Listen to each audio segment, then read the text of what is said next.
Hay poder en Jesús. ¿Y quién vive? Cristo. ¿Y a su nombre? Gloria. ¿Y a su nombre? Gloria. Hay poder en Jesús. La actividad de hoy, hermanos, es una de las actividades principales, un ayuno importantísimo para nuestro pueblo judío. Tenemos el calendario de las actividades para que, bueno, ya lo que resta del año, que nos quedan las tres principales, Rosh Hashanah, Sukkot y Hanukkah, para que estemos pendientes, principalmente con Sukkot.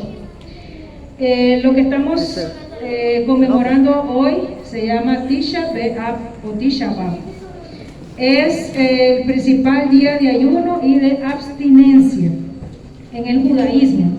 Su nombre hace referencia al noveno día, Tisha, del mes hebreo de Av. Por eso el nombre que tiene. ¿Y qué es lo que simboliza, lo que representa? Este es el día más triste de la historia judía. ¿Por qué? Porque se da la destrucción del primer y del segundo templo, que sucedieron precisamente en el mismo tiempo, con muchos años de diferencia.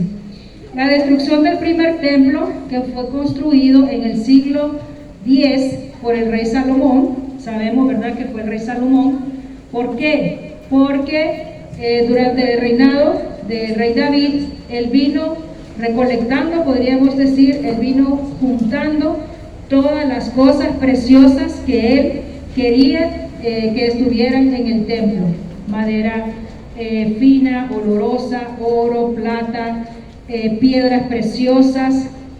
Tenía el diseño de cómo iba a ser el primer templo, pero sabemos que por el antecedente, por la historia de guerra, de derramamiento de sangre que tenía el rey David como poderoso guerrero que fue, el Señor le dijo pues que no era él el que iba a construir ese templo, sino que iba a ser su hijo Salomón, ¿verdad?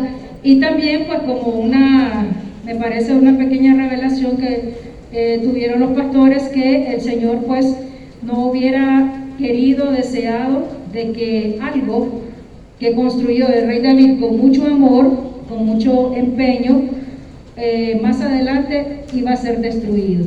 Entonces esa misión se la encomendó a su hijo Salomón. Este templo fue destruido ¿por cuál rey fue destruido? Por el rey Nabucodonosor, por los babilonios, a la vuelta del destierro de Babilonia. Los judíos construyeron posteriormente el segundo templo.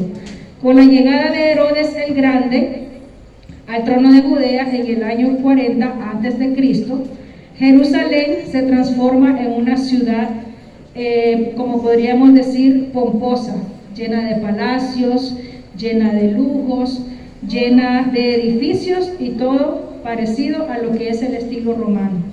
En el año 70, las legiones romanas, mandadas por Tito, destruyen Jerusalén y destruyen el templo. El templo para los judíos es el santuario principal y contenía en su interior el arca de la alianza, que nosotros tenemos aquí una representación, el candelabro de los 7 brazos o la menorá, y todos los utensilios con los que se llevaban a cabo los rituales para ofrecer holocausto durante el culto hebraico que se daba en la edad antigua. El primer templo estaba en la explanada del monte Moriah. Eso lo podemos ver actualmente, que está ubicada en Jerusalén, en lo que ahora está la mezquita musulmana Al-Aqsa se llama. El segundo templo fue más modesto, fue completado por Zorobabel en 515 a.C. Tras las incursiones paganas de los Seleucidas, recuerdan con el milagro durante Judas Macabeo de la multiplicación del aceite. Entonces, durante esa rebelión de los Seleucidas, el templo fue profanado y fue vuelto a consagrar por Judas Macabeo en el año 165 a.C., reconstruido y ampliado por Herodes. Este templo fue destruido por las tropas romanas durante la revuelta de los celotes. Estos hechos acaecieron en el mismo tiempo, en el mes de Ab, y transcurrieron 656 años del primero al segundo templo. Según la Mishnah, hay 5 eventos que justifican la abstinencia del 9 de Ab. ¿Qué significa? Primero, que durante este tiempo, en los días de Moisés, envió a los 12 espías para informarles sobre la tierra de Canaán, de cómo era, cuántos estaban, todo lo que es la parte militar. Envió a sus 12 espías, si recordamos, y los hijos de Israel llegaron pues con malas noticias, sollozaron, se lamentaron, porque no podían ingresar todavía a la tierra prometida. También los babilonios arrasaron el primer templo y toda Judea, liderados por Nabucodonosor en el siglo 586 a.C. y condenados al exilio. El segundo templo, destruido por el Imperio Romano, y los judíos fueron prácticamente llevados a una diáspora de 2000 años.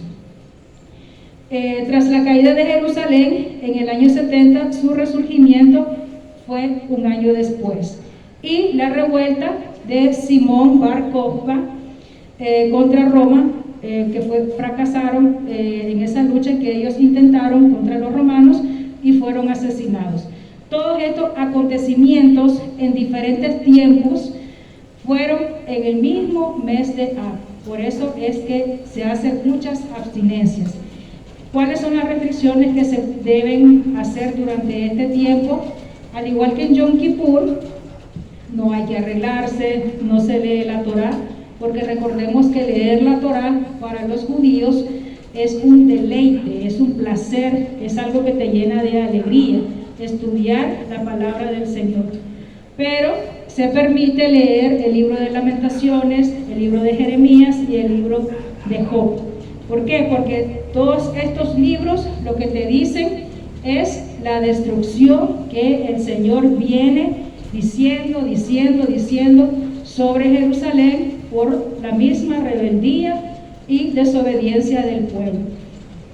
Entonces se hace un ayuno, no se come ni se bebe, no se usan aceites, abstienen de abrazos, relaciones sexuales, de bañarse, todo lo que es el aseo personal. La construcción más o menos del primer y del segundo templo duró aproximadamente unos 20 años. En el segundo templo, que era más sencillo, podríamos decir, no tenía tanto lujo, tantas cosas preciosas como que recolectó el rey David y que construyó Salomón. En el segundo templo no estaba el arca de la alianza, ni lo que estaba contenido en ellos, que eran las tablas de la ley de Moisés, la medida del maná, que recordamos pues durante el tiempo que ellos salieron de Egipto, que el Señor les proveía del maná, los urim, que son las revelaciones, y los tunim, que es la verdad. Es algo así más o menos como un juicio, o las leyes de un juicio que se daban en ese momento. La serpiente de bronce, no sé si recuerdan la parte que la palabra, la Torá menciona sobre la serpiente, cuando hubieron muchos enfermos, entonces se hizo una representación de una serpiente de bronce para que el que la viera pues recibiera sanación, que esta fue destruida por Ezequías ya en el primer templo, y la vara de Aarón. Ninguna de estas cosas estaban en el segundo templo. Y a diferencia del primer templo, en el segundo templo había como una especie de un área verde donde había muchos árboles, y había también un espacio para los gentiles, porque recordemos que hasta que vino Jesús fue que los gentiles ya fueron un poquito más aceptados por los judíos, ¿verdad? Porque sabemos que la salvación viene a través de los judíos, y los gentiles no eran completamente rechazados, pero tampoco pues mezclados, podríamos decir. Entonces, este tiempo, hermanos, no solamente tenemos que tomarlo literal, como lo hacen pues nuestros hermanos. Es un tiempo de lamento, es un tiempo de duelo, de luto por la destrucción de los templos que con amor se dedicaron al Señor, porque son lugares donde las personas iban a ofrecer holocausto y a platicar con el Señor. Representado en nuestros tiempos, que nosotros venimos aquí al templo a ofrecer sacrificio, cuando hacemos ayuno, el sacrificio, o podríamos decir, del tiempo que le dedicamos desde que venimos hasta que nos vamos para estar alabando y adorando al Señor. Y tenemos que aprovechar ese tiempo que tenemos, esa oportunidad que todavía tenemos de venir a un lugar, a congregarnos, a escuchar la palabra, y también que tenemos la oportunidad todavía de seguir luchando por nuestra salvación. Vamos a hacer una oración especial por nuestros hermanos israelitas que estuvieron durante estos días siendo atacados pues, por grupos yihadistas, grupos islámicos en la Franja de Gaza, y sabemos pues de que siempre este pueblo siempre va a ser atacado por muchas cosas, no solamente por la parte de las guerras, la lucha que siempre está de los hermanos palestinos, todo lo que está alrededor, sino también la parte espiritual, donde muchas personas, incluso los cristianos, no honran al pueblo del Señor. Amén. Vamos a ponernos de pie. Padre Santo, Dios poderoso y eterno, estamos aquí delante de tu presencia, Señor, pidiéndote esa intervención divina, Padre Santo, que sean tus ángeles, Señor, en estos momentos con nuestros hermanos israelitas, Señor, que sean tus ángeles, mi Señor, dando aún más sabiduría, más estrategias de guerra, Señor, y que sean tus ángeles protegiéndolos, Padre, todo ataque del enemigo, Señor, que seas tú frustrando, mi Señor, todo plan de guerra, Padre Santo, que ellos estén en este momento planeando, Señor, para destruir a tu pueblo amado Israel, Señor. Te pedimos que bendigas a cada israelita en todo el mundo, Señor, de todo espíritu de rechazo, de todo maltrato, Padre Santo, que seas tú protegiendo las sinagogas, mi Señor, en todo el mundo entero, Padre, donde ellos se congregan para adorarte, para alabarte, Señor. Y te pedimos, Señor Jesucristo, que también toques el corazón de cada cristiano, mi Señor, en el mundo entero, Padre, para que honremos a tu pueblo amado, Señor. Porque tú dices, Padre Santo, que el que bendice a Israel, tú lo bendices, Padre. Y el que lo maldice, tú lo maldices, Señor. Nosotros, Padre, con todo nuestro corazón, bendecimos a Israel, y que la paz sea dentro de los muros de Jerusalén. Amén. Un aplauso al Padre, al Hijo y al Espíritu Santo de Dios, que vive y reina por los siglos de los siglos. Un aplauso a nuestro pastor Samuelito.